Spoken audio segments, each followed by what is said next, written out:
কালকের ম্যাচে যুধবীর সিং নাকি আয়ুষ মাত্রে নাকি যশস্বী জয়সওয়াল না ডিওল ব্রেভিস না আকাশ মাধওয়াল। তো কালকের ম্যাচে এক্স ফ্যাক্টরের কোনো অভাবই ছিল না, শুধুমাত্র কোন টিম ম্যাচ জিতবে সেটা সবচেয়ে বড় একটা প্রশ্ন ছিল। কারণ কালকে যেভাবে চেন্নাইয়ের শুরুতেই কী বলবো, আকাশ মাধওয়াল একটা কালকের চেন্নাইয়ের হয়ে যেভাবে আয়ুষ মাত্রে শুরু করেছিল, বাকিবার যেভাবে উর্ভিল প্যাটেলের উপর সবাইকার বিশ্বাস ছিল, কারণ উর্ভিল প্যাটেল এর আগের ম্যাচে সবাইকে প্রভাবিত করেছিল তার পারফরমেন্সের দিক থেকে। তো সবাইকার কাছে একটা এক্সপেকটেশন ছিল কালকের ম্যাচেও উর্ভিল প্যাটেল সেরকম কিছু একটা করে দেখাবে, যাতে করে চেন্নাই হয়তো শেষ ম্যাচটা জিতে যেতে পারে। এরকম কোনো সম্ভাবনা ছিল বা ছিল না সেটা একটা আলাদা প্রশ্ন, কিন্তু কালকের ম্যাচে জিতে গেলেও সেরকমভাবে কোনো ফারাক পড়তো না পয়েন্ট টেবিলে, কারণ 9 এবং 10 নম্বরে রয়েছে রাজস্থান রয়্যালস এবং চেন্নাই সুপার কিং। কিন্তু কালকের ম্যাচে যেভাবে যশস্বী জয়সওয়াল শুরুর 3 ওভারে নিজে 37 রান করে তারপর আউট হয়ে চলে যায়, তারপর বাকিরা ধরে নেয় সঞ্জু স্যামসন এবং বৈভব সূর্যবংশী, তারপর চলে আসে শেষের দিক থেকে এসে ফিনিশ করার জন্য ধ্রুব জুরেল।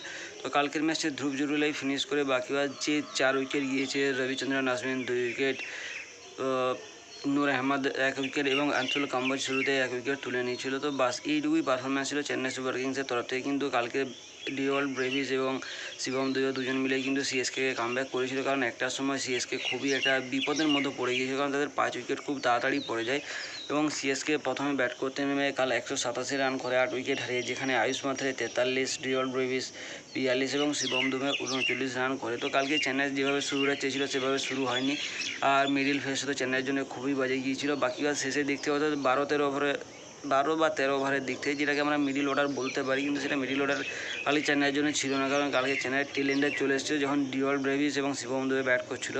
মোটামুটি চেন্নাই 120 বা 130 রান করবে কি এরকমই একটা মনে হয়েছিল, কিন্তু তারা কামব্যাক করায় সিএসকে এবং সিএসকে যে ফিনিশটা দরকার ছিল সিএসকে সেই ফিনিশটা করতে পারেনি। তো কালকে শুরুতে এবং শেষের দিক থেকে যেভাবে উইকেট তুলে নিয়েছিল রাজস্থান রয়্যালসের বোলাররা, যেখানে আকাশ মাধওয়াল 3 উইকেট 29 রান দিয়ে, যুধবীর সিং 3 উইকেট 47 রান দিয়ে এবং ওয়ানিন্দু হাসারাঙ্গা কালকের ম্যাচে 1 উইকেট তুলে নেয়।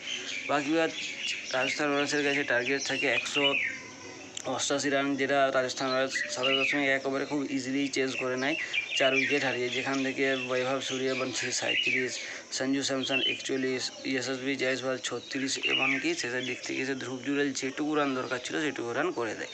তো আজকে ম্যাচ রয়েছে মুম্বাই ভার্সেস দিল্লি ক্যাপিটালস। তো মুম্বাই এবং দিল্লি ক্যাপিটালসের মধ্যে আজকের ম্যাচটা অত্যন্ত গুরুত্বপূর্ণ হতে চলেছে, কারণ দুটো টিমই প্রায় সেম পয়েন্টের দিক থেকে রয়েছে এবং একটা ম্যাচ সম্ভবত কমই খেলেছে দিল্লি মুম্বাই ইন্ডিয়ান্সের তরফ থেকে। তো আজকের ম্যাচে যদি মুম্বাই ইন্ডিয়ান্স না জিতে, তাহলে কিন্তু দিল্লি ক্যাপিটালসের কাছ থেকে যেটুকু আউটসাইড সুযোগ আছে দিল্লি ক্যাপিটালস এটা নিজেদের কাজে লাগানোর চেষ্টা করবে এবং এটাই দরকার, কারণ আমি যদি সুযোগ পাই আমি সেই সুযোগটা 100% কাজে লাগানোরই চেষ্টা করবো। বাকিবার মুম্বাই ইন্ডিয়ান্স ছেড়ে দেওয়ার পাত্র নয়, কারণ তারা যেভাবে কামব্যাক করেছে তারা ডিজার্ভ করে প্লে অফে কোয়ালিফাই করার জন্য। অপর দিক থেকে দিল্লিও কিন্তু আরও ডিজার্ভিং টিম, যারা প্রথম দিকে তো সমস্ত ম্যাচে জিতেছিল, কিন্তু শেষের দিকে আস্তে আস্তে তারা গোটাগত ম্যাচ হেরে যায়, গোটাগত ম্যাচ হয়নি।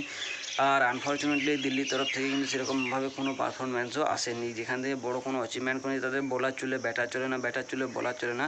তো দিল্লি ক্যাপিটালস এবছরে আপস অ্যান্ড ডাউনস অনেক হয়েছে। আজকের ম্যাচটা যদি জিতে যায় মুম্বাই ইন্ডিয়ান্স প্লে অফের জন্য কোয়ালিফাই করছে, আর যদি হেরে যায় তো কোনো চান্সই নেই।